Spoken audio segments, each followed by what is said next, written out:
देखिए, सबसे पहले ये जो वर्ड सेलिब्रिटी है, मैं इसको मानता नहीं हूँ। और सेकेंडली, मेरे लिए सब केस एक बराबर होता है। मेरे लिए कोई चेहरा नहीं होता है, मेरे लिए कोई व्यक्ति नहीं होता है, मेरे लिए सिर्फ कायदे होते हैं, कानून होता है। देखिए, नाचने गाने का मतलब हीरोइज्म नहीं होता। एक स्पेसिफिक सेलिब्रिटी रिलेटेड केस को ही आपकी पहचान बनाई दी जाती है। दुर्भाग्यपूर्ण से मेरा सबसे लाइफ का छोटा केस है। जितने भी आरोप लगे, प्रति आरोप लगे, प्रशंसा हुए, तो मैं उसको काफी लाइटली लेता हूँ। अभी आपकी फैमिली भी है, कोई भी चीज पेपर में पढ़ लेते हैं, तो क्या उनको इफेक्ट होता है? तो जो मेरे घर में जो महिलाएं हैं, उनका ये कहना है। दूसरा है एमडी, आपका क्या एक्सपीरियंस रहा है? कितना बड़ा ये नेक्सस है इसके डॉक्टर बारे साहब, आपको पता होगा, एमडी इज बेसिकली फर्टिलाइजर। में? आपके धर्मपत्नी जी मैडम का नाम है क्रांति रेडकर जी, तो क्या आपने उनके मन पे रेड डाल दिया था? कि I am a very dry kind of a person as far as this. आप रोमांटिक नहीं है?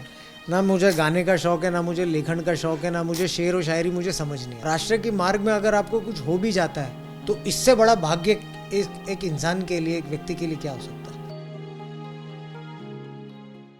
नमस्कार दोस्तों, बहुत स्वागत है आपका एक और एपिसोड मन की बात डॉक्टर सागर के साथ। आज का एपिसोड दोस्तों मैं कहूँगा इस साल का सबसे विशेष, सबसे बड़ा एपिसोड है, क्योंकि आज हमारे साथ जो व्यक्ति है वो डैशिंग है, वो डायनेमिक है, वो रियल लाइफ सिंघम है।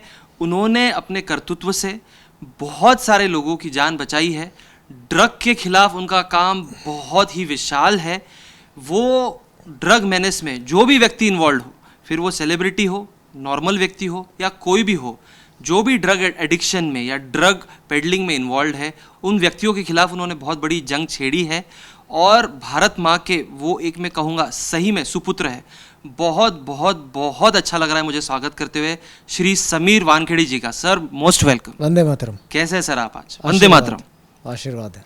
राइट, तो बहुत बहुत धन्यवाद सर, आप आए और बहुत ही अच्छा लग रहा है कि somebody who has done so much, खास करके ड्रग मेनेस के लिए हमारे देश में, वो आज हमारे साथ है। क्योंकि मैं खुद एक साइकाट्रिस्ट हूँ और हम रोज़ इसका जो बेकार परिणाम होता है वो हमारे सामने देखते हैं। क्योंकि बहुत सारे पेशेंट्स आते हैं, बहुत सारे उनके माता पिता आते हैं जो बहुत परेशान होते हैं इस चीज़ से। तो बहुत अच्छा लग रहा है आप यहाँ पे हैं। शुरुआत करते हैं सर, लेकिन आपके बचपन से, आपके माता पिता से, कि आप यूपीएससी में आए, वो सबका आपके बचपन से कुछ ताल्लुक है। कैसे रहा आपका बचपन? थोड़ा उस पर प्रकाश डालिए। देखिए डॉक्टर साहब, मेरे जो बचपन के दिनों में ही मेरे जो पिताजी थे वो एक यूनिफॉर्म्ड ऑफिसर थे। तो बचपन से ही वर्दी को देखना, यूनिफॉर्म को देखना, डिसिप्लिन को देखना। तो मेरी माताजी ने भी मुझे स्कूल से ही एनसीसी में, फिर नेशनल कैडेट कोर में, फिर बाद में एंट्री दिलवाई मेरी माताजी ने जी। और बचपन से यही ध्येय था कि आइदर आर्मी ज्वाइन करूँगा या फिर पुलिस ज्वाइन करूँगा। तो ये माताजी ने बचपन से ही माताजी और पिताजी ने बचपन से यही ट्रेनिंग दी थी। उसी उसी मार्ग पे वैसी परवरिश, फिजिकल एक्टिविटी, जी। फिर बाद में बचपन से ही जनरल नॉलेज की स्टडीज़ करना, पढ़ाई में ज़्यादा ध्यान देना। तो बचपन से ही स्पोर्ट्स में, तो बचपन से ही ये ध्येय था। सेकेंडली, फिर कॉलेज में जाने के बाद भी ऑप्शन दूसरे थे नहीं मेरे पास में। बचपन से जो मेरे माताजी ने मुझे कहा था, तो उसी 12th स्टैंडर्ड के बाद भी फिर सिविल सर्विसेज की तैयारी स्टार्ट कर दी मैंने। ओके। तो सर, एनसीसी जो स्पेसिफिक हम बोलते हैं, नेशनल कैडेट कॉर्प, इसका आपके लाइफ में कुछ स्पेशल सिग्निफिकेंस है क्या? क्योंकि एनसीसी में एक जो डिसिप्लिन है ना, मैं भी 1 साल था एनसीसी में, मैं इतना अच्छा नहीं कर पाया उसमें, ये सत्य है। लेकिन एनसीसी में जो एक डिसिप्लिन है, एक लाइफ को जीने का एक तरीका है, वो बहुत अच्छे से सिखाते हैं। तो आपका कोई उसका incidence? Very true, because NCC में जब ड्रिल होता है, परेड होता है, वॉइस कमांड्स होते हैं, उनके बाद में जो चलने का सलीका, चलने का तरीका, हेयर कट, जो अभी जो हेयर कट आप देख रहे हैं, ये एनसीसी टाइम से ही ऐसी हेयर कट थी। तो एक बच्चे को एनसीसी तैयार कर देता है बेसिकली एक डिसिप्लिन लाइफ के लिए। जी, उसके बाद भी आपके पास में काफ़ी मौके होते हैं, इधर आर्मी ज्वाइन कर लें या फिर लॉ एनफोर्समेंट या पुलिसिंग ज्वाइन कर लें। तो उसके लिए एनसीसी आपको बचपन से ही तैयार रखता है। बिल्कुल। तो आपने एनसीसी करी, फिर आप यूपीएससी की तैयारी करने लग गए। यूपीएससी की तैयारी में सर बहुत सारे, हमारे देश में आपको पता है कितनी डिफिकल्ट एग्जाम है, लाखों एस्पिरेंट होते हैं हर साल। तो मैं एक अलग विषय पे बात करना चाहूँगा आपसे कि यूपीएससी की तैयारी करते वक्त बहुत कम लोगों का ऐसा होता है कि पहले अटेम्प्ट में हो गया। तो उसके लिए क्या मेंटालिटी चाहिए? देखिए, जैसा कि मैंने आपसे पहले भी कहा है कि बचपन से इस चीज़ की माइंड में प्रिपरेशन स्टार्ट हो गई थी। मैंने सिर्फ माइंड में एक चीज़ रखा था कि failure is not an option for me. Okay. तो इसके लिए मैंने अपने आप को एक ही अटेम्प्ट का चैलेंज दिया था कि either I will clear in first attempt, नहीं तो I will do my law and I will practice my law. तो ये मेरे पास में ऑप्शन था।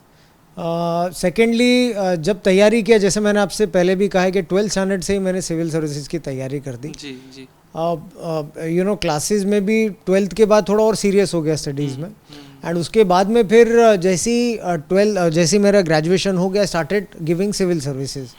तो बाकी के भी बहुत सारे एग्जाम्स मैंने पास किया फिर, जैसा कि मुंबई पुलिस का पुलिस सब इंस्पेक्टर, उसके बाद में राज्य सेवा दैट इज MPSC, उसके बाद में फिर पैरामिलिट्री के भी कुछ एग्जाम जैसे CISF, ITBP, BSF, वो भी एग्जाम्स मैंने पास किए। फाइनली मैंने चुना केंद्र, बेसिकली जो पुलिस ऑर्गेनाइजेशन है जिसे कहते हैं इंटेलिजेंस ब्यूरो, तो उसमें मैंने आई चोज दैट एंड मैंने फिर वो ज्वाइन किया। 3 साल कार्यरत होने के बाद में लगा कि बेटर है कि और भी ऑप्शंस मुझे देखना चाहिए। अच्छी सर्विस थी, काफ़ी अच्छी सर्विस थी।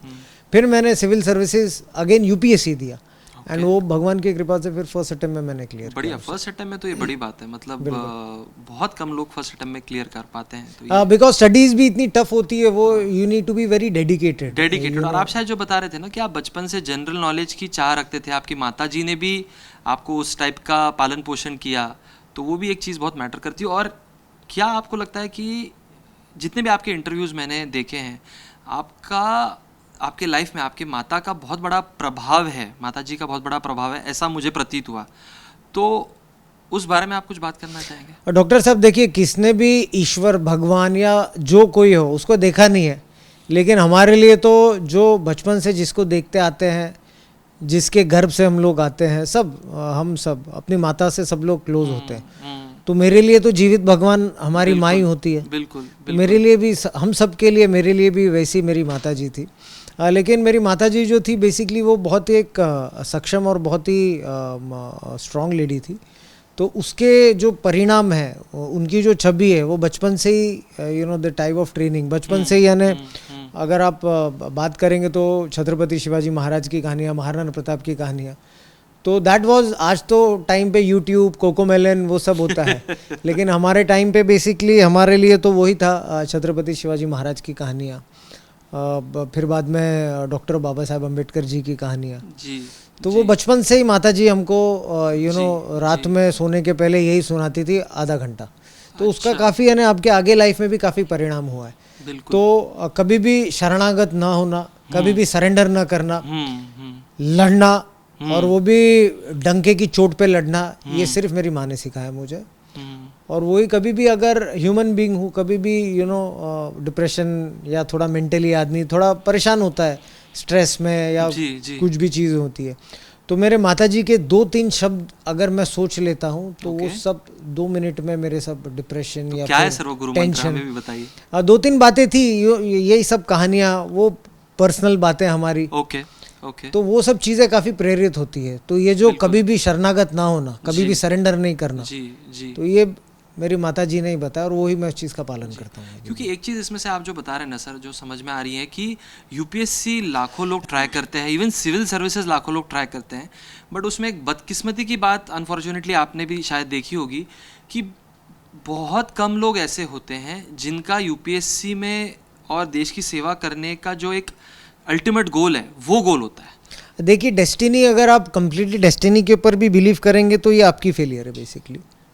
You can not completely depend on destiny. ठीक है, डेस्टिनी होती है, भाग्य होता है, भाग्य में जो लिखा होता है, लेकिन उसके लिए आपकी तैयारी भी उतनी होना चाहिए। बिल्कुल। अगर आप सिर्फ डेस्टिनी पे भरोसा करें और की तैयारी जीरो है तो काम नहीं होता है। तो सिंपल बात है कि जैसा मैंने आपसे कहा कि UPSC जैसे सर्विसेज में भी अगर जनरल जो समाज से आते हैं उनको 4 अटेम्प्ट्स है, OBC के लिए 7 अटेम्प्ट्स है, SC/ST के लिए टिल 35 एज के अटेम्प्ट्स है। अगर इतनी सरकार ने सहूलत देने के बाद भी आप क्लियर नहीं किया, so that mean something is wrong with you. Okay.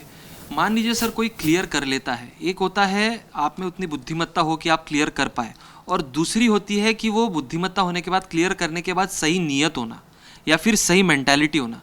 तो एक बार सिविल सर्विसेज में आप मान लीजिए घुस भी जाते हैं या आप उसमें प्रवेश कर लेते हैं, तो क्या, अगर मैं आपको पूछूं कि क्या गुणधर्म की ज़रूरत है कि उसमें आप सही में देश सेवा कर पाए, खुद को ऑनेस्ट रह पाए? नहीं तो फिर अगर आपका ईमान थोड़ा ऊपर नीचे है तो आपको पता है क्या होता है। देखिए इसमें बेसिकली मैं जो एस्पिरेंट्स हैं, अगर कोई दर्शक हैं जो आपके देख रहे होंगे, उनको ये संदेश देना चाहता हूँ कि अगर आप वीक माइंड से अगर सिविल सर्विसेज एंटर करोगे, this is not a right place for you. Secondly, अगर आपके मन में सिर्फ राष्ट्रभक्ति है और फिर संविधान की पालन करना या फिर कायदे कानून की एग्जीक्यूशन करना, उसका पालन करवाना, एग्जीक्यूशन करवाना, तो फिर आपको मेंटली बहुत ही टफ होना पड़ेगा। अगर आप बिना पक्षपात के, बिना पार्शलिज्म के you want to implement the law, then you have to be mentally tough. क्योंकि फिर आप जब ये सब इम्प्लीमेंट करेंगे, when you rough people wrong way, in a wrong way, when you try to implement law, तो आपके ऊपर भी बहुत सारे आरोप, गंभीर प्रकार के आरोप, बिल्कुल, और ये आप तक नहीं, आपके फैमिली तक भी आएंगे। आपको लथाड़ा जाएगा, आपको पब्लिक में लोथ किया जाएगा, आपको हर प्रकार के आपके ऊपर आरोप लगेंगे, आपके जात से लेके, आपके रहनीमान, आपके कपड़े से लेके हर चीज़ के ऊपर आप आरोप लगेंगे।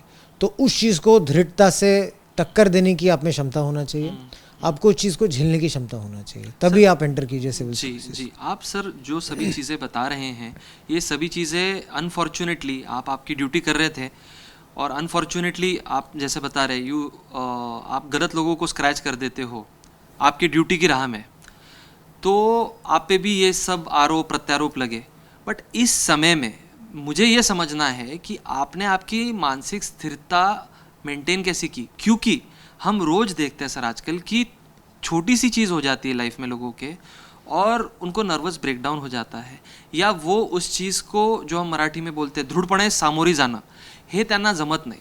तो वो आप थोड़ा बताइए सर कि क्या ऐसा करे कि भाई, एक है कि आपको गॉड गिफ्ट है कि आप मेंटली स्टेबल हो, अब सबको वो गॉड गिफ्ट नहीं है, तो क्या कर सकते हैं थोड़ी चीज़ें, या आपने क्या की जब आप पे इतने एलिगेशंस लग रहे थे मन को स्थिर रखने के लिए? देखिए, मैं तो डॉक्टर साहब, मेरे लिए to be very open and frank about it, ये जो एलिगेशंस लग रहे थे या जो कुछ भी मीडिया सर्कस हो रहा था, वो मेरे लिए एंटरटेनमेंट है, आज भी मेरे लिए एंटरटेनमेंट है। I take it as an entertainment for me. That's a very different way of looking. Absolutely. मुझे सिर्फ थोड़ा स्पोर्ट्स का शौक है, इसके लिए रन अ लॉट। पहले वेट्स में था, वेट्स लिफ्टिंग्स में था एंड पावर लिफ्टिंग में था, लेकिन अभी चूंकि बहुत बिजी रहता हूँ तो इसके लिए उतना टाइम नहीं मिल पाता, लेकिन फिर भी रनिंग काफ़ी करता हूँ मैं। तो मेरे लिए ज़्यादा एंटरटेनमेंट नहीं है, तो for me this is an entertainment.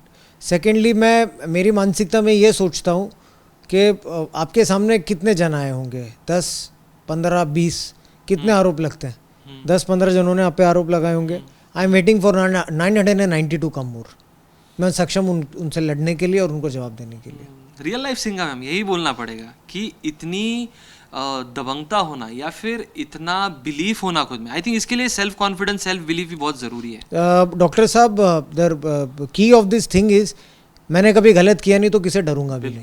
बिल्कुल बिल्कुल। और जैसा कि माता जी ने भी मेरे बचपन से सिखाया है कि जब भी गलत नहीं किया तो लड़ना तो डंके की चोट पे लड़ूंगा मैं। बिल्कुल। तो इसके लिए लेट कितने भी आरोप लगे, प्रति आरोप लगे, सत्य क्या थोड़ा परेशान हो सकता है, लेकिन पराजित कभी भी नहीं हो सकता। और हमारे भारत देश में one thing is very good कि हमारी जो न्याय प्रणाली है वो काफ़ी भक्कम है और न्यायप्रिय है। It is a very honest, independent, you can expect justice from them. I think that's a very big thing. Absolutely. One of the pillars of democracy, इसलिए तो शायद कहते हैं। तो फिर मुझे किस चीज़ का भय नहीं है, मैं लड़ता रहूँगा। जितने भी आरोप लगे, प्रति आरोप लगे, प्रशंसा हुए तो मैं उसको काफ़ी लाइटली लेता हूँ। और अगर कोई क्रिटिसिज्म करता तो उसको ऐसे तौर पर लेता हूँ कि अगर सच में मेरी कोई मिस्टेक है तो हाउ टू इम्प्रूव इट। और अगर कोई गंदे प्रकार से क्रिटिसिज्म है तो उसका आंसर भी देना आता है और उसे एज एन एंटरटेनमेंट में डील करता हूँ। ये बहुत ही आपने सर यूनिक तरीका बताया है डील करने का, जो आपका माइंडसेट है कि आप उसे जो बोलते हैं ना peripheral noise around your main काम, जो आप मेन काम कर रहे हैं उस पर आप पूरी तरह दृढ़ हैं, और ये सब इर्द गिर्द आपके पेरिफेरल नॉइज है जिसको आप बहुत ज़्यादा महत्व नहीं देते। लोग यही चक्कर में गिर जाते हैं। See, whenever anything negative comes to you, any negative messages come to you, don't read into it. Don't read into it. मैंने भी मेरे लोगों को बोला, नेगेटिव मैसेजेस आप पढ़िए, आप आपका मन इंटरटेन कीजिए या दुखे हुए, don't send it to me. मुझे कोई इससे फ़र्क भी नहीं पड़ता है। और अगर आप उससे पढ़ेंगे तो आपका पूरा दिन वो चीज़ में चले जाएगा, which is non consequential basically. मेरे लिए कोई अर्थ नहीं रखता उसका, और आपके भी कार्य क्षेत्र में कोई अर्थ नहीं हो चीज़। बिल्कुल बिल्कुल। अगर वही चीज़ आपकी प्रोडक्टिव टाइम, प्रोडक्टिव एनर्जी ले लेती तो why to read it, so I don't read it. And I don't go through it. अगर कुछ सामने से आ गया तो you just laugh at it, entertain and just finish it and focus on your main work. बिल्कुल, बहुत ही बढ़िया सर. एक सवाल लेकिन आपसे पूछना चाहूँगा कि आप इतने दृढ़ निश्चय वाले व्यक्ति हैं और आपका ट्रेनिंग भी बचपन से आपकी माताजी ने आपको जब छत्रपति शिवाजी महाराज की कहानियाँ सुनाई हैं तो आप उतने दृढ़ हुए हैं, आपकी भी बहुत मेहनत है. लेकिन अभी आपकी फैमिली भी है, आपकी वाइफ भी है, आपके बच्चे भी है. जब वो लोग ऐसी चीज़ें पढ़ते हैं या वो लोग कोई भी चीज़ पेपर में पढ़ लेते हैं या जहाँ से भी आता है, तो क्या उनको इफ़ेक्ट होता है या फिर वो भी आपके जितने ही स्ट्रॉन्ग है, आपके जितने ही शेरदिल है? मेरी जो धर्मपत्नी और मेरी सिस्टर है, एल्डर से, मेरा बहुत छोटा परिवार है. मेरे पिताजी जो रिटायर्ड है, मेरी माताजी का स्वर्गवास हुआ 2015 में. मेरी सिस्टर एल्डर सिस्टर है, मेरी धर्मपत्नी है, मेरे 3 बच्चे हैं जी. तो बहुत छोटा परिवार है मेरा. ये क्लोज निट है हमारे. बिल्कुल. तो जो मेरे घर में जो महिलाएं हैं उनका ये कहना है कि वो तू तो बाद में लड़ेगा, उसके पहले हम लोग हैं, पहले हमसे लड़ना पड़ेगा, हम सक्षम है लड़ने के लिए, तो तेरे तक बाद में आएंगे, पहले हम लोग को हैंडल करने दे. और ये सही बात हुई है. अच्छा. मेजर फाइट तो उन्होंने किया है, मेरे तक तो आने नहीं दिया. तो जो मेरे घर में है, भगवान की कृपा है, आशीर्वाद है कि मेरे घर में क्या दुर्गा है और रानी लक्ष्मीबाई है. क्या बात है. तो वो तो और बोलते हैं कि तू लड़, जितना भी तुझे लड़ना लड़, तू जैसा छत्रपति शिवाजी महाराज ने लड़ा था तो तेरे भी मनगट में माँ भवानी की तलवार की जैसा सोच और छत्रपति शिवाजी महाराज को आदर्श लग के लड़, छोड़ना नहीं किसको भी. आई थिंक सर ये जो आप बता रहे हैं ये किसी भी पब्लिक ऑफिसर या कोई भी व्यक्ति जो बेधड़क तरीके से काम करना चाहता है, ऐसी फैमिली मिलना मुझे लगता है एक ब्लेसिंग है. क्योंकि सब उतने नसीबवान नहीं होते. क्योंकि अनफॉर्चुनेटली वापस जो हम देखते हैं बहुत बार हम बोलते हैं शिवाजी व्हावा पण बाजूच्या घरात. तो अगर आप कोई चीज़ को सुधारने की कोशिश कर रहे हैं और उसमें आपको हार्म होने के भी चांसेस है जो पूरी तरह ज़ीरो नहीं है, ऐसे समय पे घर वाले अधिकतर बोलते हैं कि भाई आप ये छोड़ दीजिए. बट आपके घर वाले एकदम स्ट्रॉन्ग तरीके से आपके पीछे खड़े, ये बहुत बड़ी बात है. बिल्कुल. वो तो बोलते हैं आज कोई कंट्रोवर्सी हुई नहीं है, क्या कर रहे हैं, सब तेरे साथ में ठीक चल रहा है ना, you in your right frame of mind, there is no controversy. Right. Very interesting. Sir हम ना जेन जी पे आते हैं क्योंकि मैं ये बिल्कुल कहना चाहूँगा कि आप एक प्रकार से एक यूथ आइकॉन है, स्पेसिफिकली क्योंकि आप वर्क कर रहे हैं नशा मुक्त भारत की तरफ. तो जेन जी के बारे में थोड़ा बात करते हैं. जो मैं देखता हूँ मेरे क्लिनिकल प्रैक्टिस में भी, हमारे पास 15 साल के, 20 साल के, 22 साल के बच्चे आते हैं. सभी नहीं, हम ओवर जनरलाइज नहीं कर सकते, बट हम ऐसा देखते हैं कि जो राष्ट्र प्रेम है, और आपके एक इंटरव्यू में मैंने पढ़ा कि आपने बहुत अच्छे से समझाया 4 लेवल ऑफ प्रेम होने चाहिए, जिसमें सबसे पहले है राष्ट्र प्रेम, फिर होता है आपका समाज प्रेम, फिर आपने कहा था कि भाई परिवार प्रेम, and then yourself, myself at the last. अधिकतर लोगों में पूरा उल्टा है, मैं ये जेन जी में बहुत ज़्यादा है.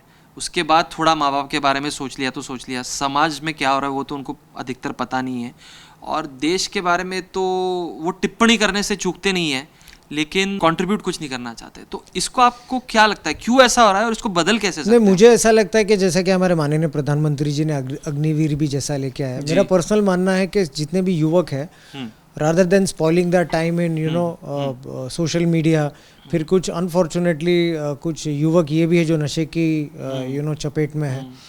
तो मेरा ऐसा पर्सनल मानना है कि दे शुड जैसे एनसीसी है या फिर कुछ आर्मी की सर्विसेज भी हैं, तो दे शुड जॉइन बेसिकली. राष्ट्र के लिए थोड़ा खून बहाए, 4-5 साल राष्ट्र की सेवा करें. बिल्कुल. उसके बाद में आपको अधिकार है टिप्पणी करने का. आप हमेशा, हम लोग यही पूछते हैं यहाँ पर भ्रष्टाचार है, ये अधिकारी खराब है, ये पॉलिटिशियन खराब है, whatever they want to sit in their AC cabins, basically in their AC bedrooms, and after that on the mobile phone they keep on tweeting और समथिंग, कमेंट्स करना. लेकिन आपने राष्ट्र के लिए क्या किया? पहली बात बिल्कुल. तो पहले राष्ट्र के लिए थोड़ा खून बहाइए, राष्ट्र के लिए थोड़ा मेहनत कीजिए, उसके बाद आपको अधिकार बनता है टिप्पणी करने का. तो इसके लिए मेरा ये व्यू है कि रादर देन वी शुड, और बाकी के भी जो शत्रु राष्ट्र होते हैं, इनका तो एक प्लान ही इस तरह से सिनिस्टर ऐसा प्लान है कि इनको ड्रग एडिक्ट बनाओ ताकि हमारा राष्ट्र कमज़ोर करने की ये लोग कोशिश करें. तो मैं तो ये नहीं चाहता. मैं तो चाहता हूँ मेरा काफ़ी स्ट्रॉन्ग राष्ट्र हो.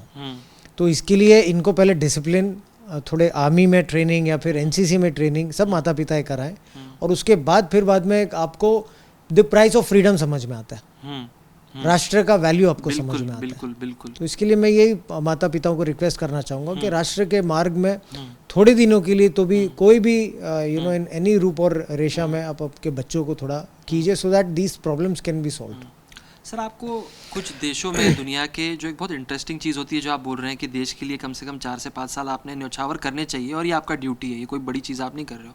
कोई कोई देशों में, खास करके कोरिया, आई थिंक साउथ या नॉर्थ कोरिया, मुझे एग्जैक्ट इजराइल में है कि आपको 1 या 2 साल that is called as conscription. जी जी। तो मैं उस पर टिप्पणी नहीं करना चाहूंगा क्योंकि मैं एक अधिकारी हूँ। बिल्कुल। तो वो सब चीज़ों पे तो there are system to take decision. ये मेरा पर्सनल मानना है कि डिसिप्लिन की राह में बिल्कुल एटलीस्ट लाइक एनसीसी और any kind of they should parents should join. ये मेरा पर्सनल व्यक्तिगत मानना है। राइट।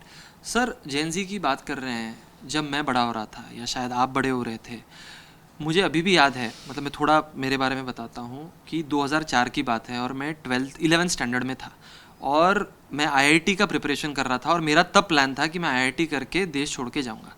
और तब हमारे एक बहुत ही बढ़िया डायरेक्टर है, मुझे लगता है बॉलीवुड के गिने चुने सोशली ओरिएंटेड डायरेक्टर्स में से एक होंगे, आशुतोष गोवारिकर जी। उन्होंने स्वदेश नाम की मूवी बनाई थी, जिसमें एक व्यक्ति इंजीनियर जो अमेरिका में बहुत अच्छे से जी रहा है वापस आता है और वो देखता है वस्तुस्थिति क्या है। वो मूवी का मुझ पे इतना गहरा प्रभाव पड़ा था, ये जेन्युइनली हुआ था कि 11th स्टैंडर्ड में मैं आईआईटी का प्रेफरेंस छोड़ के मैंने ये किया कि भाई जो भी करना है देश में करना है। फिर मेडिकल की तरफ थोड़ा रुख बढ़ा और ये डिसाइड किया कि भाई अभी हमें मेडिकल करके देश में जितनी भी सेवा दे सकते हैं, पेट सबको भरना है लेकिन जितनी सेवा दे सकता है वो करना है।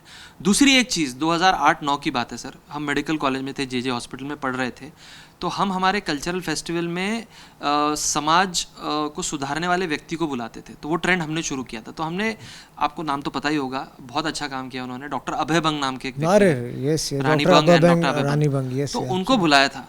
तो उनकी भी स्टोरी ऐसी है सर कि उन्होंने उनकी मेडिसिन यूएस में जाके करी और बाद में आए, बम्बई में नहीं रहे वो लोग, मैं तो फिर भी बम्बई में प्रैक्टिस कर रहा हूँ, we went to Gadchiroli tribal area.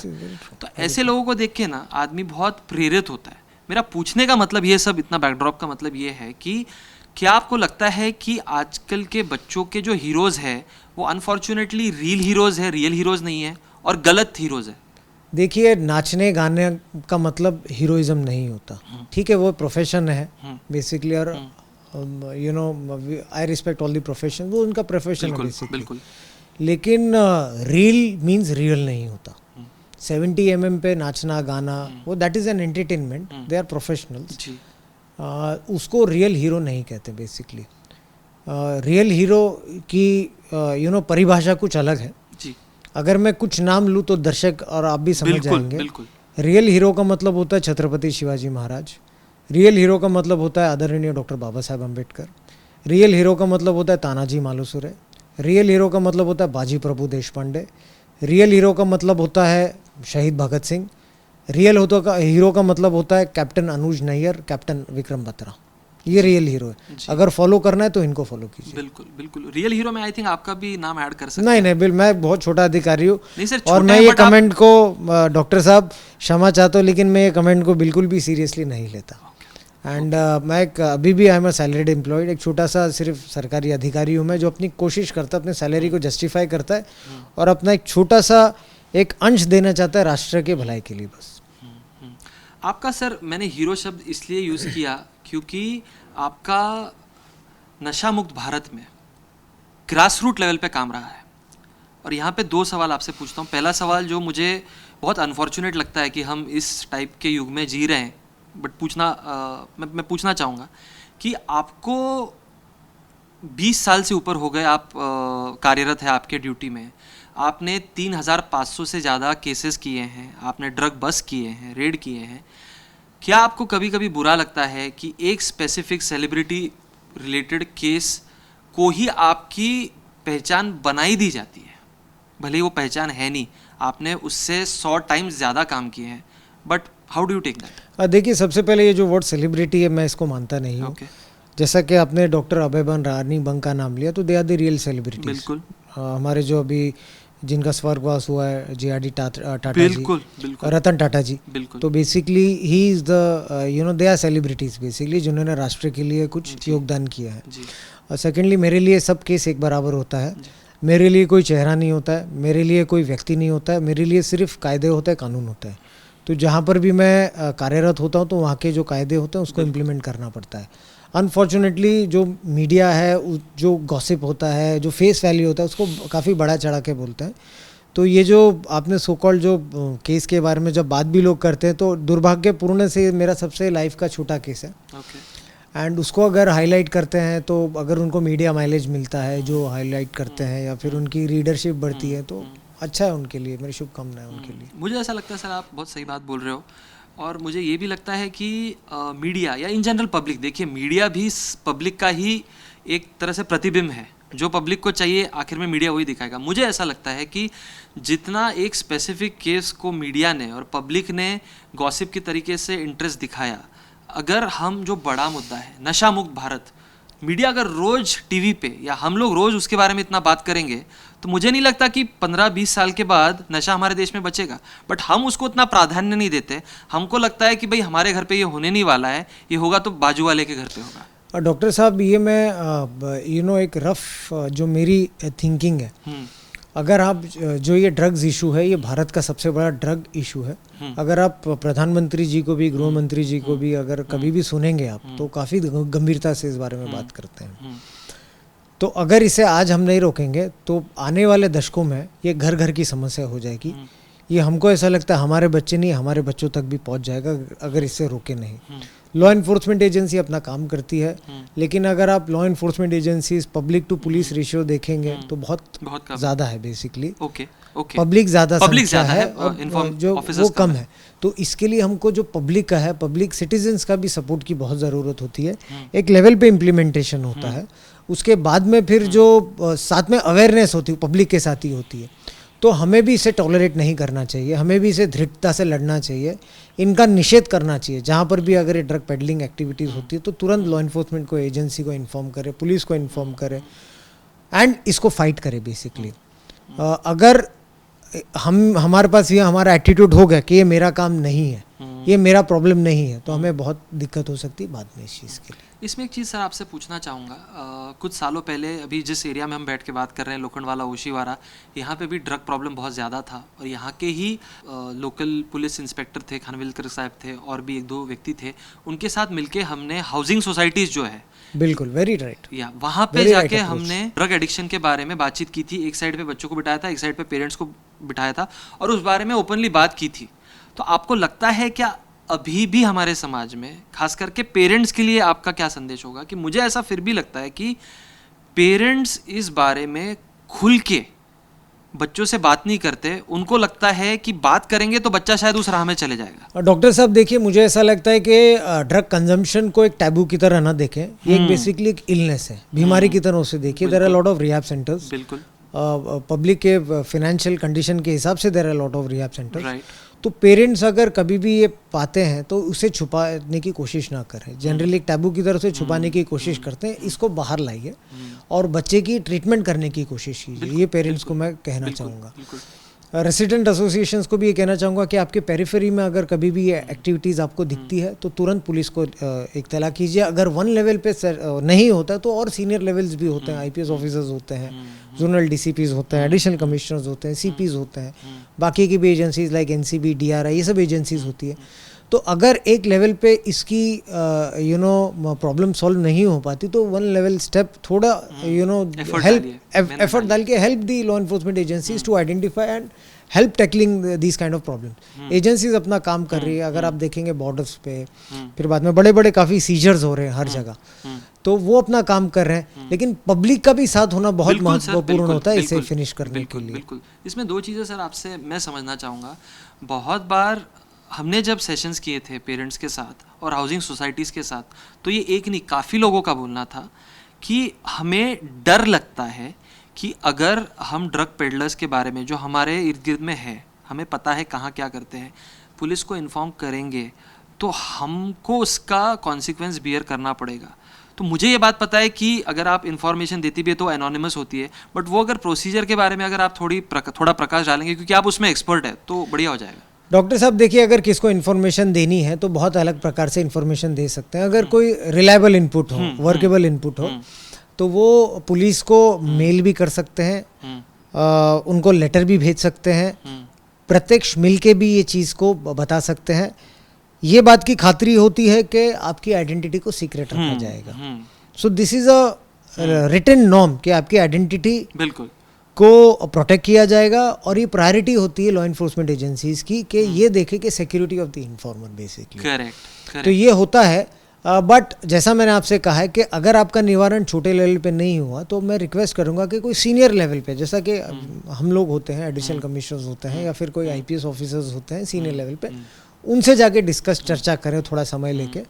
तो मुझे लगता है कि ये 100% प्रॉब्लम सॉल्व हो सकता है। कोई भी सीनियर ऑफिसर इस चीज़ को नज़रअंदाज नहीं करेगा, कोई भी सीनियर ऑफिसर आपकी आइडेंटिटी रिवील नहीं करेगा। बिल्कुल बिल्कुल।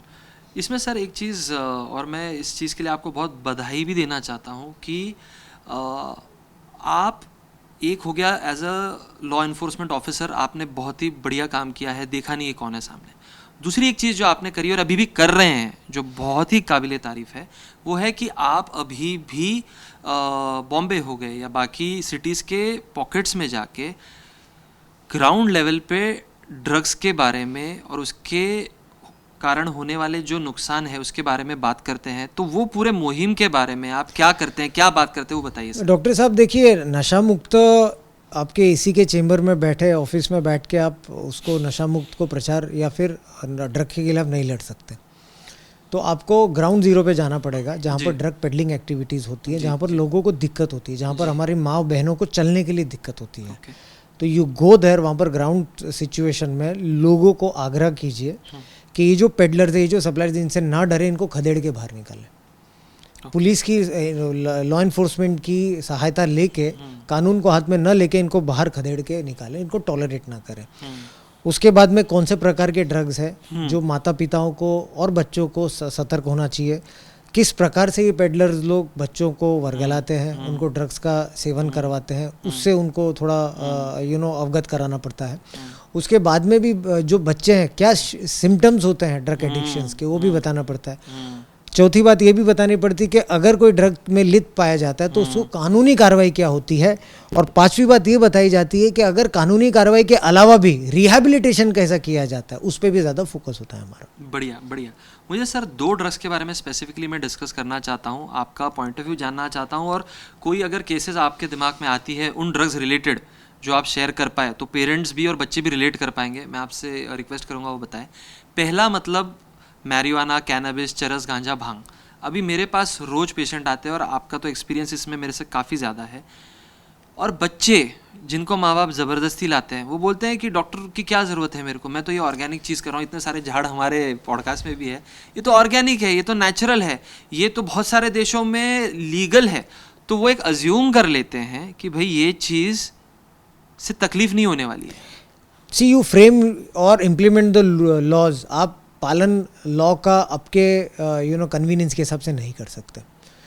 सेकेंडली जो ड्रग्स के बारे में आपने कहा है, हमारे मुंबई में, महाराष्ट्र में 2 प्रकार के ड्रग्स का इशू सबसे ज़्यादा है। एक तो वीड का है, मैरिजुआना, गांजा, हाइड्रोपोनिक वीड जिसे कहते हैं, और दूसरा है एमडी, मेफेड्रोन जिसे कहते हैं। बिल्कुल, मैं वही बोलने वाला था। तो यहाँ पर बेसिकली जो बहुत हाई क्लास के जो लोग हैं या फिर कुछ वर्ग के लोग हैं, उनका यही कहना है, मैं मानता हूँ ये चीज़ को, ये कहना है कि ये तो नेचुरल होता है, लेकिन शायद उनको ये नहीं पता कि नेचुरल हो या अननेचुरल हो, जो चीज़ एनडीपीएस में, शेड्यूल्स में या फिर एनडीपीएस में उल्लेखित है तो ये प्रोहिबिटेड है, रिस्ट्रिक्टेड है, अलाउड नहीं है। इसका कंजम्पशन करना भी क्राइम है। Section 27 of the NDPS act, अगर कंज्यूम भी करते हुए पकड़े जाएंगे तो उसके लिए 1 साल की सज़ा और 10,000 जुर्माना है। बिल्कुल। तो it is a crime which is a very serious crime which is a non bailable crime. Right. तो आप सर लीगल तरीके से भी बता रहे हैं कि एनडीपीएस एक्ट में आप नेचुरल बोलिए अननेचुरल बोलिए, ये प्रोहिबिटेड सब्सटेंस है और इससे तकलीफ होने वाली है। इसमें सर मैं थोड़ा मेरा इनपुट देता हूँ कि जो वीड के कारण साइकोलॉजिकल डिस्टर्बेंसेस होते हैं, बहुत बार जो हम सादी भाषा में बोलते हैं साइकोटिक, या पूरे तरह से नर्वस ब्रेकडाउन हो जाता है, एंग्जाइटी डिसऑर्डर्स हो जाते हैं, बाकी कुछ करने का मन नहीं करता है, ये केसेस भी हम रोज़ देखते हैं। और फिर उनको अनफॉर्चुनेटली रिहैबिलिटेशन सेंटर में जाना पड़ता है। उसके बारे में भी, आप रिहैब की बात करते हैं इसलिए बात कर रहा हूँ कि रिहैबिलिटेशन सेंटर के बारे में भी लोगों के मन में, पेरेंट्स के मन में बहुत ज़्यादा डाउट्स होते हैं। उनको लगता है कि भाई समाज में मेरी थू-थू हो जाएगी। उस पर आप कुछ प्रकाश डालना चाहेंगे? Very true. जैसा मैंने आपसे कहा है कि समाज में थू-थू हो जाएगी, आप have a broader perspective of this thing. इसे आप बीमारी की तरह लीजिए, not as a social taboo. बहुत सारे रिहैब सेंटर गवर्नमेंट, आप खुद डॉक्टर हैं, आपको पता है कि गवर्नमेंट एडेड रिहैब सेंटर्स हैं, काफ़ी बड़े बड़े हॉस्पिटल्स में रिहैब सेंटर्स हैं। आपके इकोनॉमिकल बैकग्राउंड के हिसाब से आपको मिल सकते हैं, आपकी माली हालत के हिसाब से। मेथाडोन ट्रीटमेंट होती है जो फिर ड्रग एडिक्शन के लिए यूज़ होती है। एंड जो लॉ इन्फोर्समेंट एजेंसी भी होती है वो बेसिकली ड्रग एडिक्शन को नॉट एज अ क्राइम ज़्यादातर देखती है, एज अ बीमारी देखती है। हमारा ज़्यादा फोकस उनको रिहैब करके समाज में वापस लाना है, आफ्टर ट्रीटमेंट करने के बाद में समाज में वापस लाना, so that they lead the normal life. तो ये ज़्यादा हमारा प्रायोरिटी होता है। तो इसके लिए माँ बाप को हाथ जोड़ के आग्रह है कि जब भी आप इन लोगों को, जब भी आपके बच्चे सिम्टम्स आते हैं, डार्क सर्कल्स आते हैं, स्लीप पैटर्न डिस्टर्ब होता है, पैसे ज़्यादा बच्चे ले रहे हैं, भूख नहीं लगती है ज़्यादा, बॉडी में क्रैम्प्स आते हैं, तो जब भी आप ऐसे सिम्टम्स देखते हो तो तुरंत एक मेडिकल हेल्प लीजिए, या फिर कोई रिहैब सेंटर, या फिर मुझे कांटेक्ट कीजिए। मेरा मेल आईडी, मेरा number everywhere it is there, तो मुझे कांटेक्ट कीजिए। अगर कभी ना, अगर मैं दिन में ड्यूटी पे होता तो रात में ज़रूर आपको जवाब दूंगा। तो कहने का तात्पर्य, kindly take help of anybody, so that we build a very strong nation. दबाइए नहीं, we build a strong nation. Wonderful. और आपके बाकी इंटरव्यूज में भी मैंने एक बहुत अच्छी बात आपने कही थी, और वो बहुत अनफॉर्चुनेट भी है, कि जो ये ड्रग एडिक्शन का और ये नेक्सस का प्रॉब्लम है, ये आपको ही नुकसान नहीं पहुंचा रहा है, ये पूरे पूरे नेशन को तकलीफ दे रहा है। ट्रू, वेरी ट्रू डॉक्टर साहब। देखो, नार्को टेररिज्म एक ऐसा कंसेप्ट है जो मैं एक लेमैन की परिभाषा में समझाने की कोशिश करूंगा आम नागरिकों को, कि जो पैसे हमारे बच्चे स्पेंड करते हैं ड्रग्स पीने में, जिनको एडिक्शन होता है, तो यही पैसे through suppliers, through mega suppliers, यही पैसे जाते हैं हमारे शत्रु राष्ट्र के पास में हवाला के जरिए। और यही शत्रु राष्ट्र या फिर हमारे जो देश के शत्रु बाहर बैठे हैं, ये हमारे खिलाफ ही, हमारे पुलिस आर्मी के खिलाफ वही पैसे से आतंकवादी गतिविधियाँ, पुलिस के खिलाफ गतिविधियाँ में काम करते हैं। तो क्या हमको हमारे पैसे सब चीज़ों में यूज़ हो रहे हैं, हमको चाहिए ये? किसको भी नहीं चाहिए of course. So kindly avoid these drug issues. Drug का कंजम्पशन अपने बच्चों को ही समझाइए आप, कि आप राष्ट्र के, आपके शरीर के खिलाफ भी काम नहीं कर रहे, आप राष्ट्र के खिलाफ काम कर रहे हैं ड्रग में लिप्त होकर और ड्रग कंजम्पशन करके। ये मेरा पर्सनल व्यू है सर, मैं जो भी आपको पूछने वाला हूँ, और मैं आपका एज अ पर्सनल व्यू जानना चाहता हूँ। आप एक गवर्नमेंट अधिकारी है, तो ऑफिशियल इसमें आप कुछ कमेंट नहीं कर सकते, मैं पूरी तरह समझता हूँ। ये मेरा थॉट प्रोसेस है कि जैसे ही बच्चा टीनेजर होता है, स्कूल में जैसे आजकल सेक्स एजुकेशन हो रहा है, जो एक मुझे लगता है बहुत अच्छी चीज़ है, वैसे ही मुझे लगता है कि भाई ड्रग अवेयरनेस होना चाहिए कि ये चीज़ें जब आप कॉलेज में जाएंगे तो आपके साथ हो सकती है, तो आप पहले सतर्क रहिए।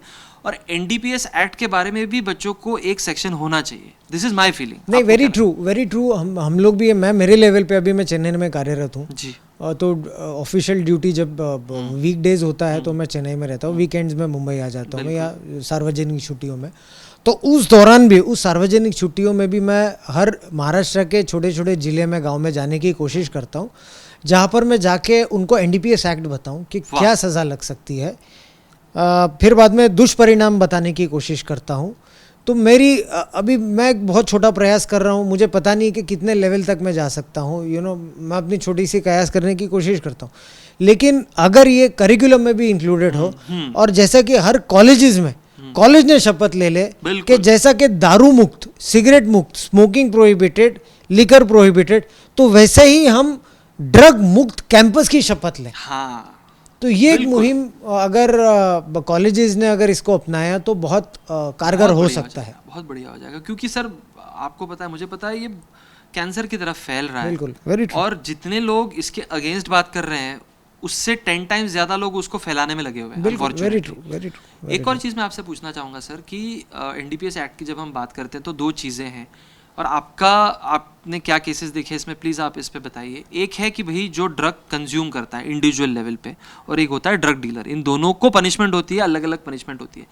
मैंने लेकिन 3-4 केस देखे हैं, आपने शायद बहुत ज़्यादा देखे होंगे, जिसमें जो व्यक्ति इनिशियली ड्रग कंज्यूमर था, उसके पैसे ख़त्म हो जाते हैं, या उसके पास वो फाइनेंशियल फिर बैंडविड्थ नहीं होती बाद में, तो उसको वो जो नेक्सस वाले लोग हैं उसी को पेडलर बनाते और बोलते 4 और लोग लेके। ये विशेष सर्कल है, यू राइटली रिसर्च एंड आपने डिस्कस किया। बेसिकली क्या, बच्चे को पहले ड्रग का एडिक्शन दिलवाते हैं कॉलेजेस और स्कूल के।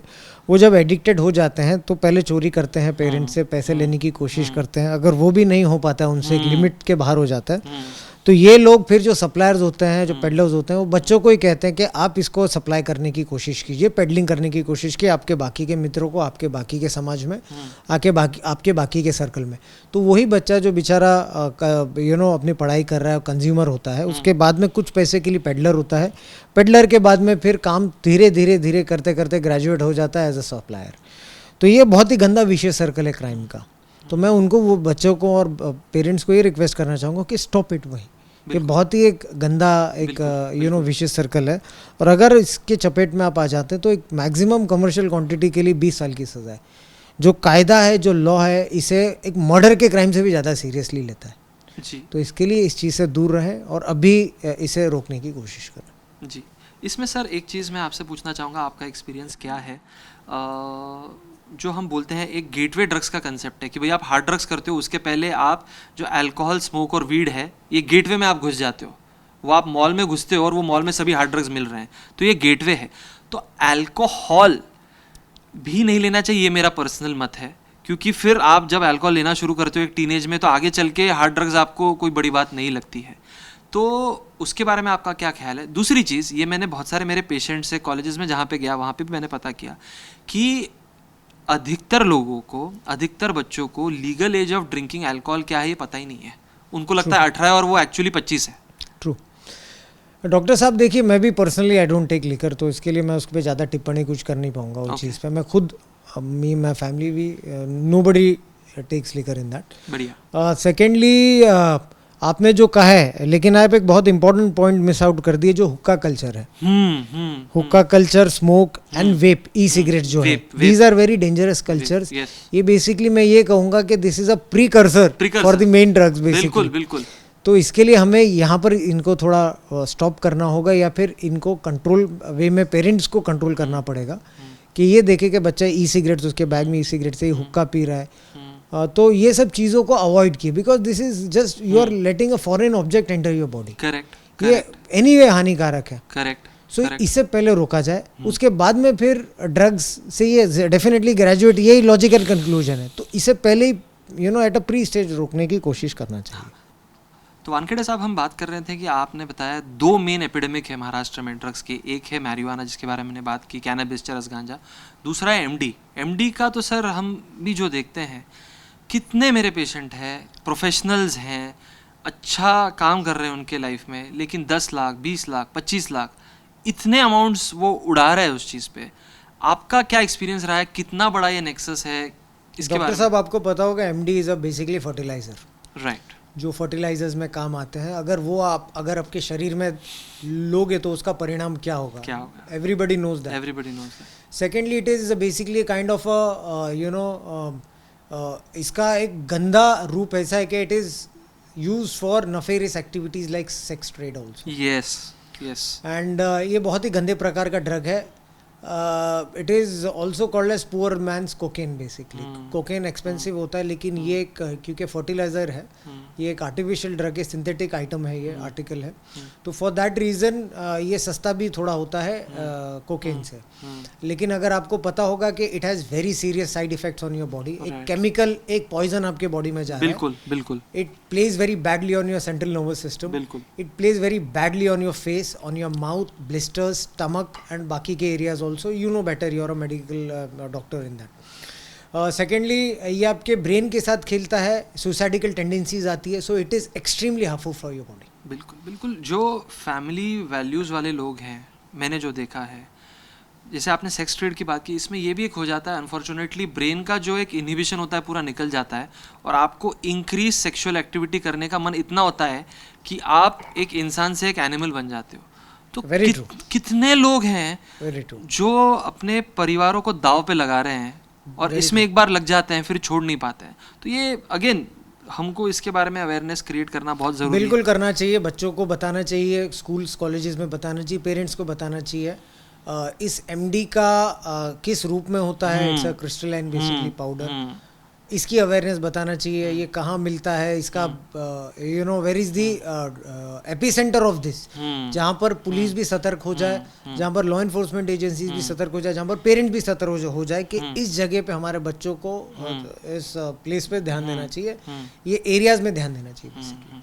सर पेरेंट्स के लिए आपका क्या संदेश रहेगा, या जो हम बोलते हैं पेरेंट्स कैसे आइडेंटिफाई करें? मान लीजिए कोई बच्चा अनफॉर्चुनेटली कितना भी हमने अवेयरनेस क्रिएट कर लिया बट कोई शिकंजे में फंस गया है, तो वार्निंग साइंस आपने क्या देखी है कि भाई ये अगर चीज़ें हो रही है आपके बच्चे के साथ तो आपके दिमाग की बत्ती जल जानी चाहिए और आपने उसको पूरी तरह इग्नोर करने के बजाय शायद थोड़ा सीरियसली लेना चाहिए पेरेंट्स ने? देखिए, जैसा मैंने आपसे पहले भी कहा है कि जब भी आपको लगता है कि उसकी पॉकेट मनी, जो बच्चे को हम लोग day to day pocket money देते हैं, अगर उससे वो ज़्यादा spend unnecessary, he is trying to not justify the you know the way he spending his pocket money.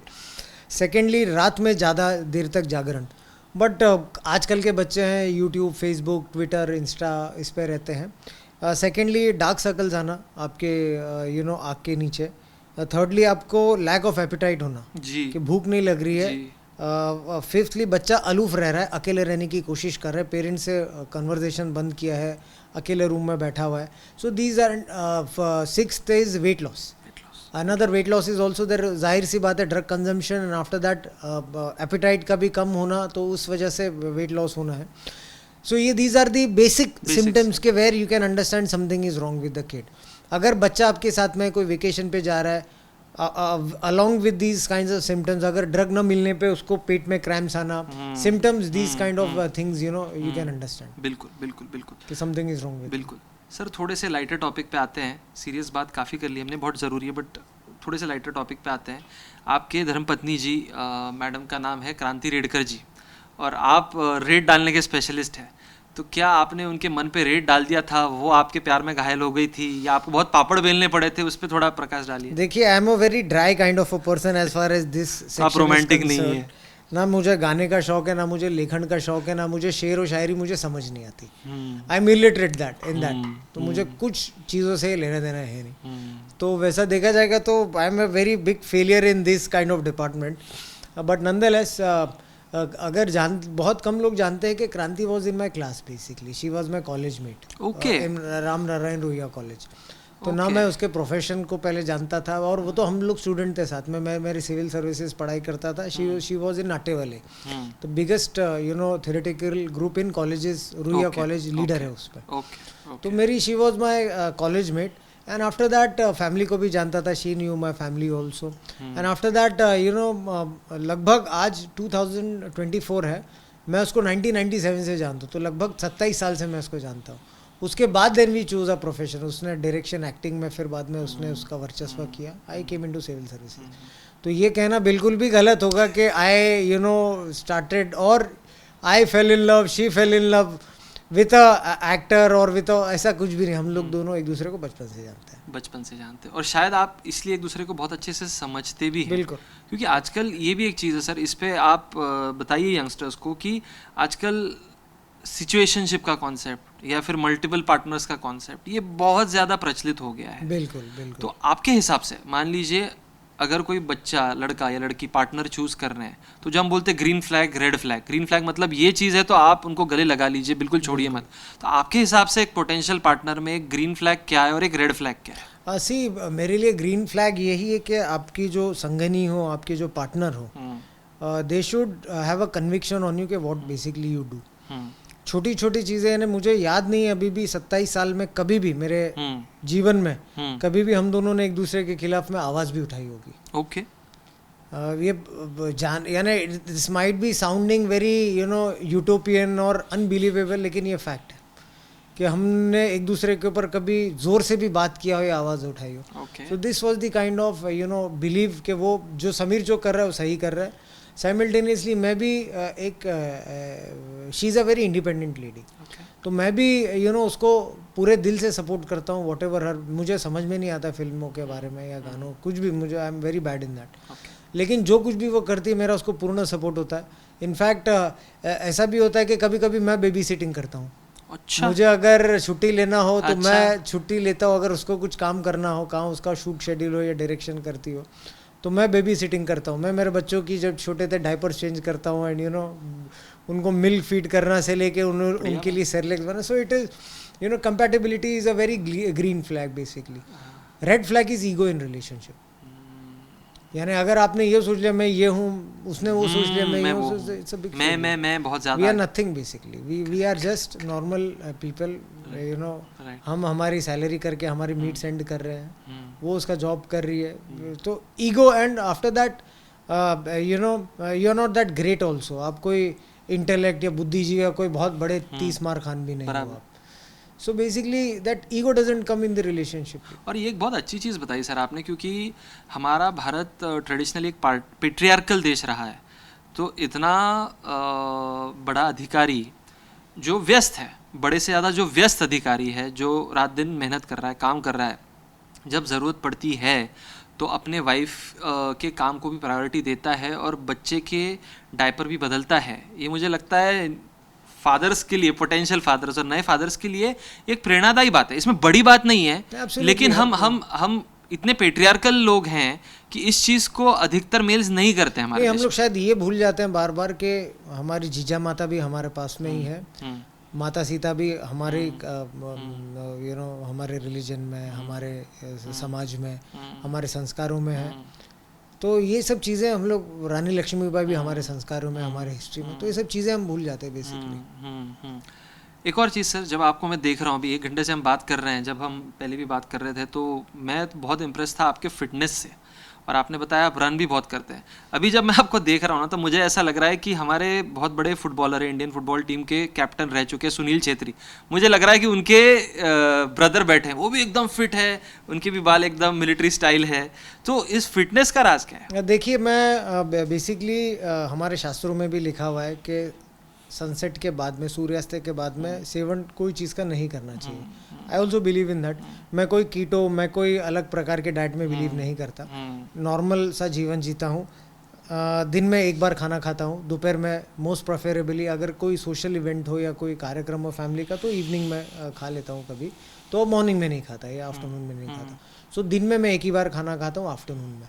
So secondly हमारे जो ऑल पेरीमीटर्स हैं, 3600 कैलोरीज के, 2400 कैलोरीज के, ये अगर आप हार्डकोर काम करते हैं, जैसा कि खेत में मेहनत करते हैं या फिर एक बहुत हार्ड लाइफ आप जीते हैं, तो उनके लिए ये सब रिक्वायरमेंट है. आज हम लोग की lifestyle it's a very sedentary lifestyle. हम यूज़ भी करते हैं लिफ्ट, गाड़ी यूज़ करते हैं, एसी में रहते हैं, तो हमारी कैलोरीज उतनी बर्न नहीं होती जितना हम लोग इनटेक करते हैं खाने. बिल्कुल.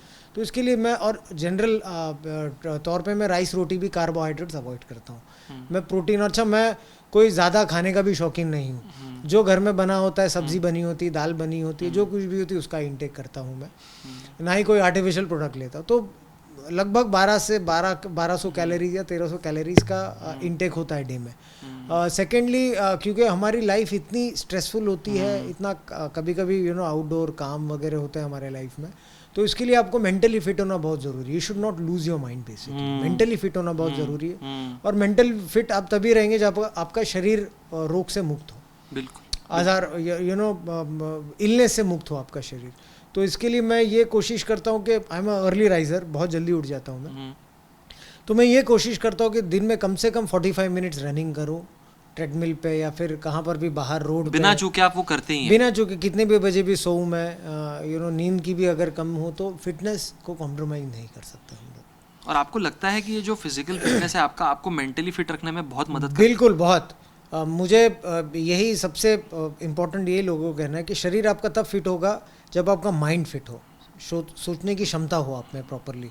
स्ट्रेस या फिर एडवर्सिटीज़ में भी आपको सोचने की हिम्मत हो, सोचने का आपको राइट डिसीजन लेने का आपको मौका मिले. तो इसके लिए आपको शरीर भी फिट होना पड़ेगा, मेंटली स्ट्रांग होना पड़ेगा. ये सिर्फ फिटनेस से हो सकती है आपकी. मेंटली फिट से सर जो मुझे ध्यान में आ रहा है, बहुत सारे लोग आजकल मेंटली फिट नहीं है. कोविड के बाद तो आप भी देख रहे होंगे, लोग बहुत ज़्यादा स्ट्रेस्ड आउट है, लाइफ अनसर्टन है, और वो अनसर्टनिटी को लोग अच्छे तरीके से पचा नहीं पाते हैं. आपके कुछ इंटरव्यूज़ में मैंने जो देखा, आपने बहुत ही बेधड़क तरीके से बताया, जो मुझे लगता है एक नॉर्मल व्यक्ति के लिए पॉसिबल भी नहीं है. आपने एक इंटरव्यू में बोला था कि भाई एक नॉर्मल इंडियन आदमी का एवरेज एज 65-66 कुछ है, आप आई थिंक 43 या 44 है. तो आप जो रिस्क्स लेते हैं या फिर आपके लाइफ में जो रिस्क आ जाती हैं because of your line of work, उसमें आप मेंटली स्टेबल कैसे रहते हैं, मेंटली फिट कैसे रहते हैं? देखिए डॉक्टर साहब, फाइनली एक परम सत्य क्या है, what is the end of the life? मृत्यु है, सबको मृत्यु, सबको फेस करना है मृत्यु को, सबको मृत्यु चखना है बेसिकली। पक्की बात है। सो आज भगवान की कृपा से 44 ईयर्स का हूँ मैं, और हमारी जो, मेरा वही कहना है, इंडिया की लाइफ एक्सपेक्टेंसी 65-66 ईयर्स, तो 20-30 साल और जीने के लिए मैं ये आई don't believe in that inhibition basically. और एक खाकी पहनता हूँ, यूनिफॉर्म पहनता हूँ, राष्ट्र के मार्ग में निकला हूँ, अपने जीवन के अंत तक वही काम करूँगा। तो उस 20 या 30 साल आगे जीने के लिए why should I restrict my self? Secondly कि मेरी जो धर्म पत्नी वो सक्षम है, मेरे बच्चे अच्छे हैं, वो सक्षम है, हर चीज़ मैनेज, इंडिपेंडेंट लेडी है, तो ऐसा कोई मेरे लाइफ में स्ट्रेस नहीं है कि मैं कि मेरे बिना कुछ हर चीज़ रुकेगी, ऐसा कुछ भी नहीं है। तो इसके लिए, और राष्ट्र के मार्ग में अगर आपको कुछ हो भी जाता है तो इससे बड़ा भाग्य एक इंसान के लिए, एक व्यक्ति के लिए क्या हो सकता है? तो इसके लिए मैं मेरी ड्यूटी फुलेस्ट करता हूँ, बिना कुछ भय के, बिना कोई सोचे कि कुछ कल होने वाला ही है, मैं वो बिना सोच के राष्ट्र के मार्ग में जितना मेरे से हो सकता है मैं काम करता हूँ। सर एक चीज़ पूछता हूँ आपसे, अगर आप योग्य समझे उत्तर देना तो ही दीजिएगा। इतने आपने 3500 केसेस किए हैं, आपने आपके ड्यूटी में बहुत सारे ड्रग बस्ट किए हैं, क्या कभी कभी ऐसा लगता है, हमेशा नहीं लगता होगा, बहुत सारे लोग आपको हीरो भी मानते हैं, क्या कभी कभी ऐसा लगता है कि मुझे एक केस से डिफाइन करते हैं, और कभी कभी ऐसा लगता है कि ये थैंकलेस जॉब है, ऐसा लगता है क्या? थैंकलेस तो कभी ऐसा लगता नहीं है। मुझे सिर्फ 2 जनों को अपना चेहरा बताना है मृत्यु के बाद में। मुझे एक तो मेरे राष्ट्र को चेहरा बताना है, मेरी राष्ट्र माता को चेहरा बताना, और मेरे को मेरी जिसने मुझे जन्मा है, मुझे उसको सिर्फ चेहरा बताना है। तो मैं सिर्फ मेरे राष्ट्र के लिए आंसरेबल हूँ और मेरी माता के लिए आंसरेबल हूँ। तो लोग जो क्रिटिसिज्म करते हैं, मैं उसे, जैसा मैंने आपको कहा है कि पॉजिटिव हो तो I don't take it very seriously, negative हो तो मैं उसको सुधार करने की कोशिश करता हूँ। हाँ। लेकिन थैंकलेस जॉब है, मैं कोई चीज़ की अपेक्षा नहीं करता हूँ कि ये कार्य करूँगा तो मेरी बहुत वाहवाही होगी, मैं वो चीज़ की अपेक्षा नहीं करता हूँ। कोई भी चीज़ है जो I don't expect anything from anybody. मेरा सिर्फ धर्म है, मेरा सिर्फ संविधान है, मुझे सिर्फ 2 जन को जैसा कहा है कि उनको चेहरा बताना, तो उसके लिए जो मुझे सही लगता है और जो सही है मैं वही काम करता हूँ। आपने जो ये बात कही ना सर, आपने बताया था आपके पिताजी बौद्ध थे, और श्री भगवान गौतम बुद्ध का, बुद्धिज़्म का जो एक सार मुझे समझ में आया है, आप जो बोल रहे हैं आई थिंक वही है कि expectation is the root cause of all sufferings. आप वही बात बता रहे हैं। बिल्कुल बिल्कुल, मुझे कोई एक्सपेक्टेशन किसी चीज़ से नहीं है। अच्छा, अभी सर इतने सालों से आप कार्यरत हैं, आपने देश सेवा की है, करते रहेंगे, अभी आप गवर्नमेंट अधिकारी के तौर पे कर रहे हैं, आपका फ्यूचर में किसी और स्वरूप में, किसी और भूमिका में ये काम करने का कोई प्लान है, मंशा है, विचार है? डॉक्टर साहब देखिए, आगे भाग्य में क्या लिखा है वो हम लोग तो we are just very normal human being, आगे भाग्य में किसको नहीं पता क्या है।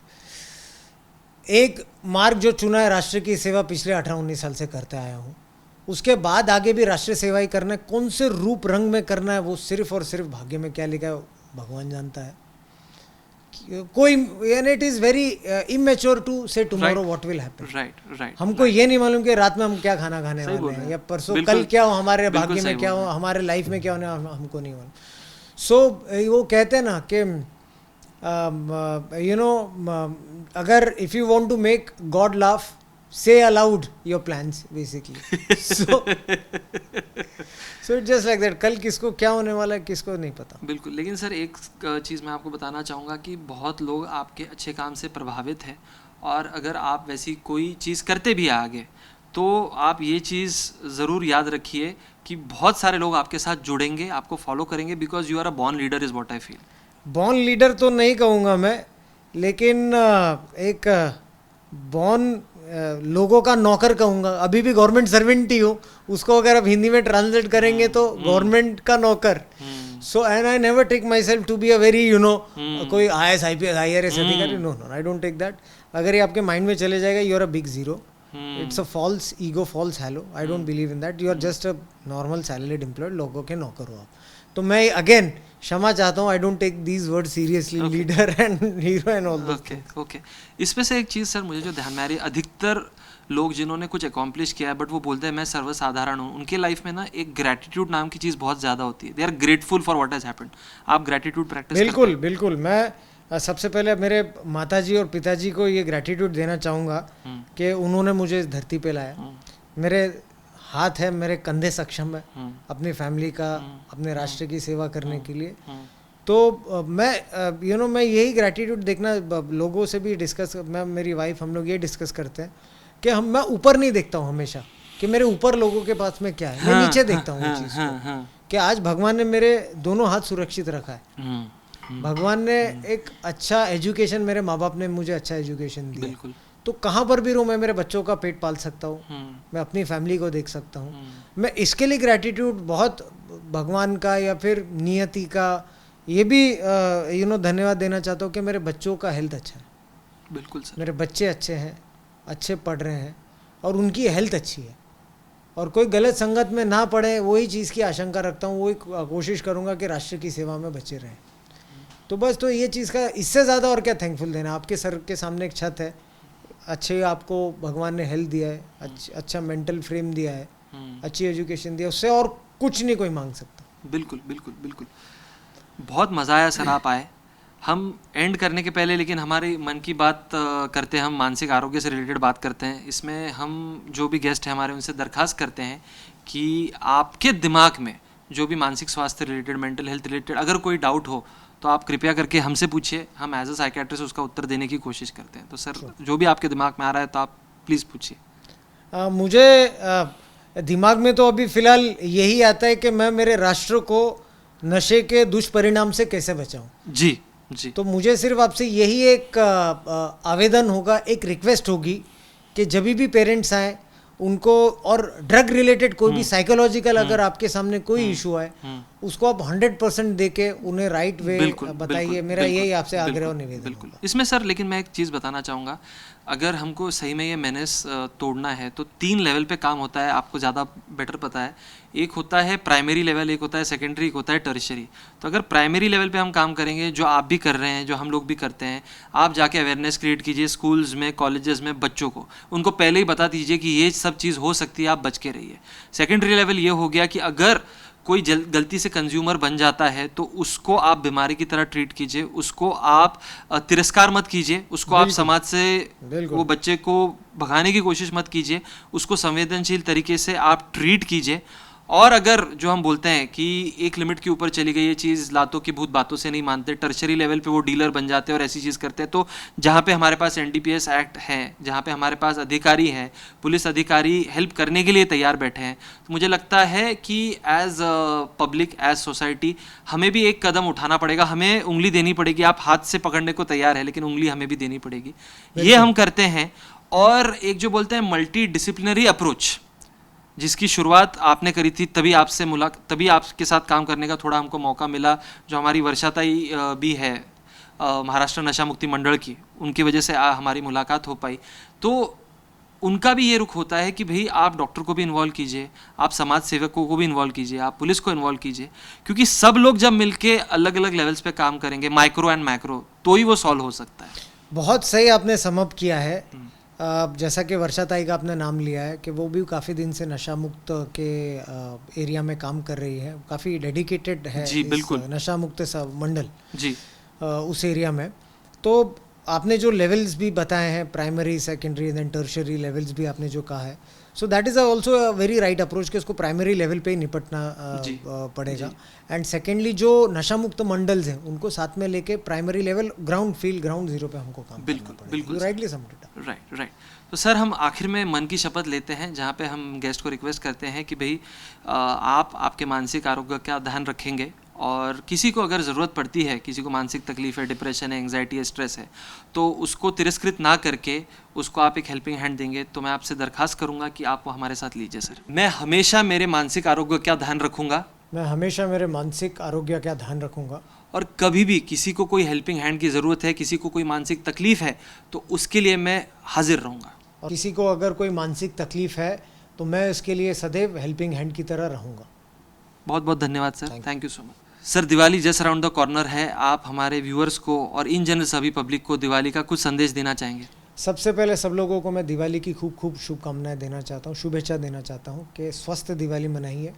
और जिस प्रकार अभी दसरा भी हमारा गया, तो जिस प्रकार हमने रावण का भगवान राम ने वध किया, उसी तरीके से जो अंदर के हमारे दुश्मन हैं, जिस प्रकार के ड्रग्स का सेवन जो इनहिबिशंस होते हैं, तो उसका वध कीजिए। सेकेंडली मैं ये भी लास्टली आप लोगों को एक संदेश देना चाहूँगा आपके माध्यम से कि से no to drugs and yes to life. Thank you so much sir, thank you.